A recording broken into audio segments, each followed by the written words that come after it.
Bonjour, Pasteur Nirina. Bonjour. Tu vas parler de la grâce et aussi l'évangélisation. Oui, donc moi je voudrais partager un passage dans la Bible, dans le Nouveau Testament, c'est dans l'Épître aux Éphésiens, chapitre 2, à partir du verset 8, donc je vais dire, verset 8 jusqu'à 10, car c'est par grâce que vous êtes sauvés par le moyen de la foi. Cela ne vient pas de vous, c'est un don de Dieu. Ce n'est pas le fruit d'œuvres que vous aurez accomplies. Personne n'a donc des raisons de se vanter. Dans ce verset, donc là, c'est la base vraiment de la foi chrétienne. Donc déjà, Paul, il donne la définition de la grâce. Nous connaissons la grâce, c'est quelque chose qu'on nous donne, même si nous ne méritons pas. Quelque chose qui est gratuit. Et Dieu aussi, comme Dieu nous donne, donc il nous donne son Fils unique qui est mort sur la croix, Jésus-Christ. Et c'est par grâce qu'il nous donne. Paul a prédit par le moyen de la foi. Comme un cadeau, si je donne un cadeau, il faut que la personne accepte de recevoir le cadeau.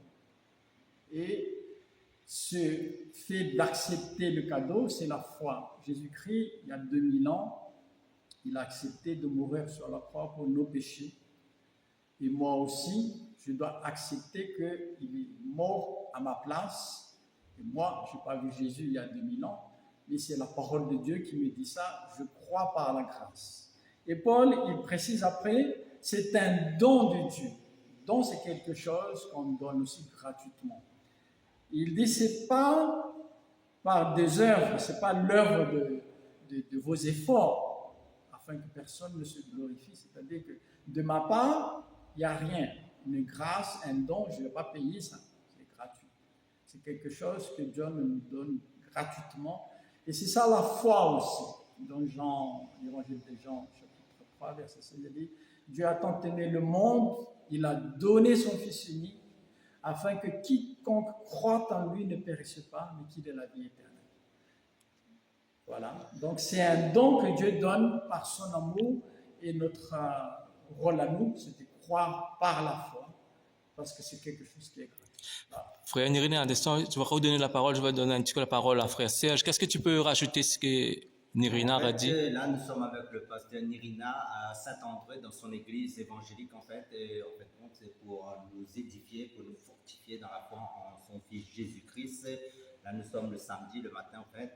Nous sommes venus et nous a accueillis pour partager la parole de Dieu pour les frères et sœurs qui nous suivent en direct en fait. Et même pour les nouvelles âmes aussi qui se connecteront sur cette chaîne pour recevoir la parole de Dieu, parce que nous sommes amenés en fin de compte à témoigner de Jésus, de notre foi, pour que les personnes soient gagnées à Christ. En fait, nous ne devons pas garder cela secret parce que le Seigneur va demander compte pour tous les hommes, en fin de compte, qui nous permet en fin de compte d'annoncer son évangile, parce que le livre de Tite, chapitre 2, verset 11, nous dit « Car la grâce de Dieu, source de salut pour tous les hommes, a été manifestée. » Ça veut dire que la grâce de Dieu, qui est Jésus-Christ, s'est manifestée il y a plus de 2000 ans par l'œuvre de la croix. Dieu a donné le meilleur de lui-même, comme le frère Nirina a bien dit, car Dieu a tant aimé le monde qu'il a donné son Fils unique. Ça veut dire le meilleur de lui-même pour le salut de notre âme, pour que nous ne périssions pas en enfer, mais que nous ayons la vie éternelle, qui est un cadeau inimmérité, mais par amour. Et Dieu a donné le meilleur de lui-même. Ça veut dire que son amour, ça veut dire que Dieu, en fait, nous n'avons pas d'autre choix, d'autre chemin, parce que Jésus-Christ est le chemin, la vérité et la vie.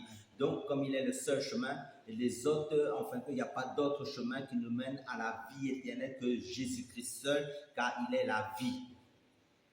Pasteur Nirina, tu peux continuer? Oui, comme il dit le frère, c'est complémentaire, tout ce qu'on vient de dire, mais moi je voudrais appuyer, souligner sur cette notion de grâce. C'est que nous connaissons par exemple dans la vie de tous les jours ce qu'on appelle la grâce présidentielle.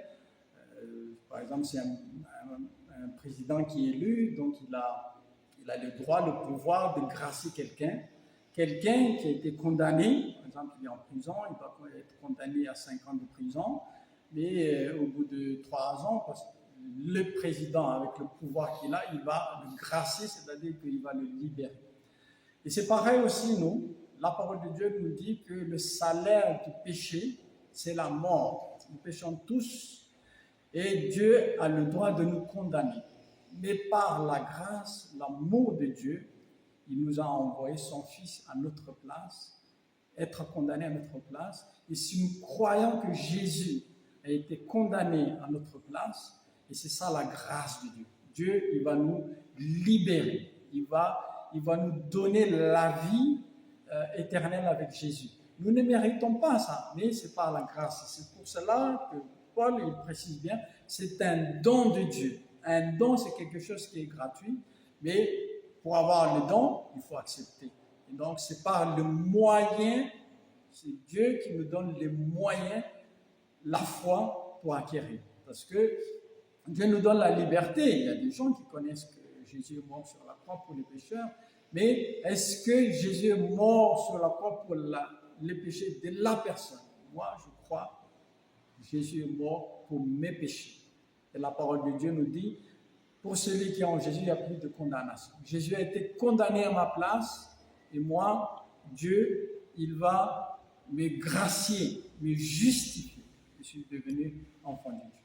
Voilà. Frère Nirina, si je peux poser une question, quand dans ce verset, dans Philippiens 3:15, nous dit, le Seigneur va nous éclairer. Qu'est-ce que tu peux développer là-dessus?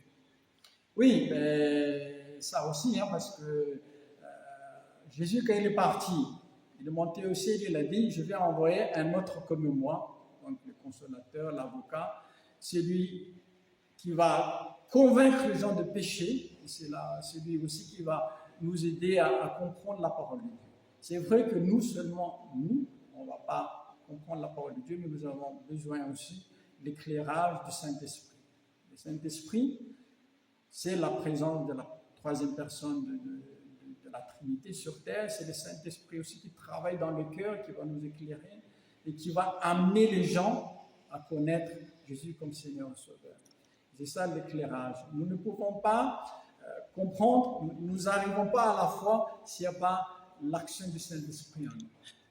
Je prends la parole, après je donne frère Serge. Au fait, moi j'ai compris ce verset aussi, dit, même si quelqu'un qui parle de la Trinité, même si quelqu'un qui est contre la Trinité, du moment où on croit que Jésus-Christ est le Créateur, qu'il est dans la sanctification, pourquoi on va se battre, pourquoi on va se combattre entre nous? Ah, mais c'est des choses secondaires, hein? Oui. Paul il a dit ça quand il a discuté avec les gens, par exemple, de l'église de Corinthe. Il a dit, moi je vous enseigne ça, mais vous aussi, vous avez le Saint-Esprit comme moi, et c'est le Saint-Esprit qui nous guide. Donc, il ne faut pas perdre le temps à discuter sur des choses secondaires, Voilà. mais il faut se focaliser sur le principal. Donc, le principal, comme le frère a dit, Jésus l'a dit, je suis le chemin, la vérité, la vie. Nul ne vient au Père que par moi. Il n'y a pas d'autre moyen. Frère Serge, je te donne la parole. Tu peux expliquer aussi dans Éphésiens, dans ce verset Philippiens 3:15, hein, tu peux expliquer aussi. Philippiens, 3:15, mais pense si je ne me suis pas trompé, hein, parce que ce verset est très, très important, hein, parce qu'en fait, quand on voit que les gens qui se battent entre eux, les chrétiens se battent contre eux, et le Seigneur ne nous a pas dit ça. Hein. Le Seigneur va nous éclairer. Hein. C'est lui qui met le voile, celui qui parle de la Trinité, ce qui parle en langue, mais qu'importe. Hein, du moment qu'on prie ensemble, ce n'est pas un problème. Hein. Donc, Philippiens 3:15 nous dit, nous tous donc qui sommes parfaits, ça veut dire nous sommes seulement parfaits en Jésus-Christ, hein, pour bien comprendre par l'œuvre de la croix. Ayons cette même pensée, et si vous êtes dans quelque point de notre avis, Dieu vous éclairera aussi là-dessus. Ça veut dire quoi? Là, Paul, dans Philippiens chapitre 3, pour comprendre un peu le contexte, ça veut dire qu'en fin de compte, il était pharisien, il a grandi dans le pharisianisme, et en fin de compte, le Seigneur l'a touché, et à un moment donné, il a considéré toute sa vie, même par rapport à l'excellence de la connaissance de Jésus-Christ, tout cela comme de la boue. En fin de compte, tout cela, en fin de compte, par rapport à Jésus, c'est crié en fin de compte par rapport à il était, comment dire, il était dans la religiosité et dans sa vie pharisianisme, mais quand le Seigneur l'a touché, en fin de compte, le Seigneur a montré qu'en fin de compte, la Bible est christocentrique. Ça veut dire que tout est centré sur Jésus-Christ, qui est le chemin, la vérité et la vie. Ça veut dire que Jésus-Christ s'est fait malédiction à la croix pour que nous soyons bénédiction. Parce que dans le livre de Jérémie chapitre 29, verset 11, Dieu avait prophétisé cela bien longtemps d'avance, car il dit, car je connais les projets que j'ai formés sur vous, projets de paix et non de malheur, afin de vous donner de l'espérance et un avenir. Et cet avenir éternel, c'est Jésus-Christ que Dieu a préparé parce qu'il dit, avant la fondation du monde, Dieu avait déjà, prévu ce salut, parce que comme Adam a tombé dans le péché, Satan aussi l'a séduit, ça veut dire que toute l'humanité a été plongée dans les ténèbres. Et Jésus est venu parmi les ténèbres sur cette terre, parce que c'est lui la seule lumière de notre vie, c'est lui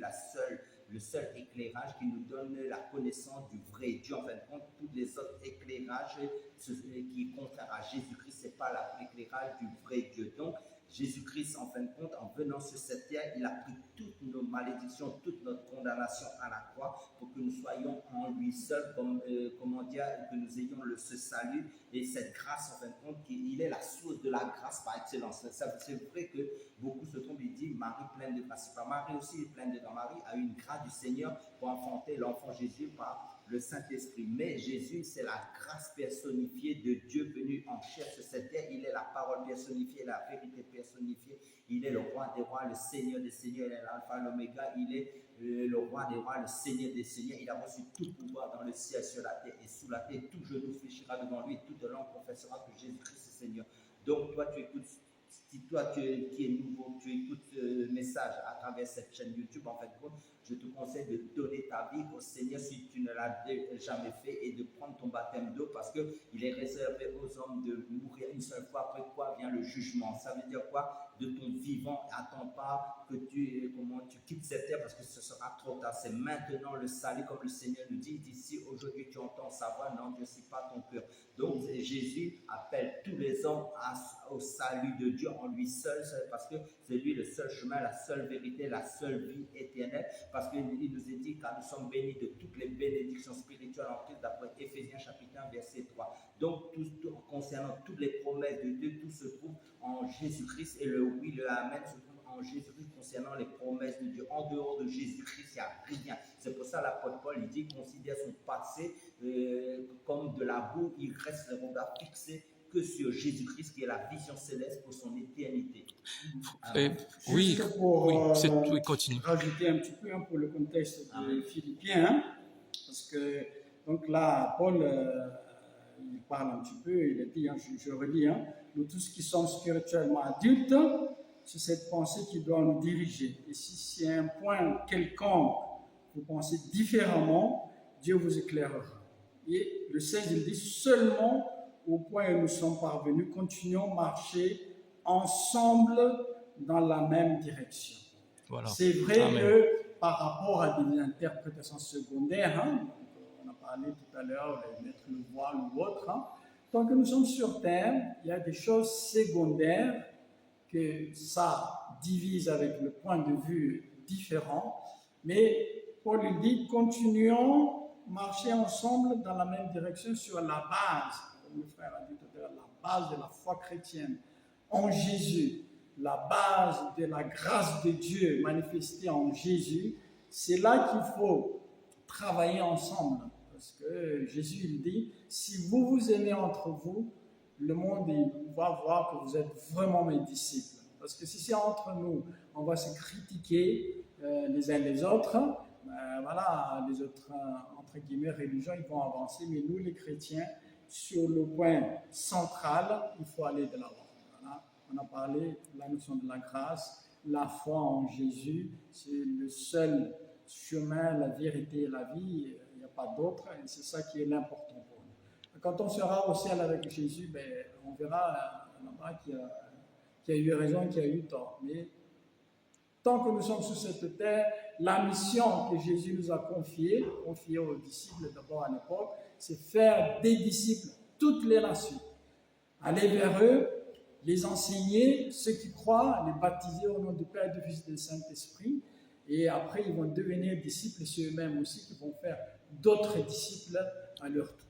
Voilà. Frère Nirina, je vous pose la question, en fait, comme je toujours dis, en fait, quand les débats, ça ne sert à rien, des discutes de mots, ça ne sert à rien tout ça là, parce qu'on voit des chrétiens, ils font toujours des disputes de mots. On va perdre le temps, parce que même Paul, il dit ça à Timothée, ne perds pas le temps à des discussions stériles, c'est sur les dates, sur les manger, les trucs comme ça, non, c'est comme l'ABC de la foi, tout ça.